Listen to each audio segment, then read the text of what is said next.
Hello everyone, তোমাদেরকে আমার আর একটি নতুন মিনি ব্লগে ওয়েলকাম। আর আজকের এটা হচ্ছে জামাই ষষ্ঠীর আগের দিনের ব্লগ। তো আমরা পুরোনো বাড়িতে চলে এসেছিলাম দুপুরে লাঞ্চ সেরে।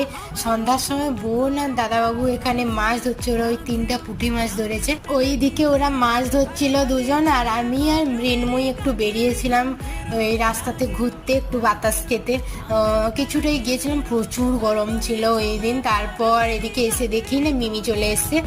তারপর ওকে নিয়ে চলে এসেছিলাম চপ আনতে। আর আমাদের এইখানে চপটা যা করে না, দারুণ টেস্ট হয়। এবং গেলেই আমরা এই চপটা খাই, অন্য সময় তো প্রচুর মিস করি এই চপটা। তারপর আমরা এখন বাড়িতে চলে এসেছি, আর এখন চলছে মুড়ি মাখানো। তো চলো দেখা হচ্ছে নেক্সট ভিডিওতে। যেতে যেতে চ্যানেলটা সাবস্ক্রাইব করে দিও। টাটা। परेशान वे तू जान तू पहाड़ की बांध तेरी नौपट की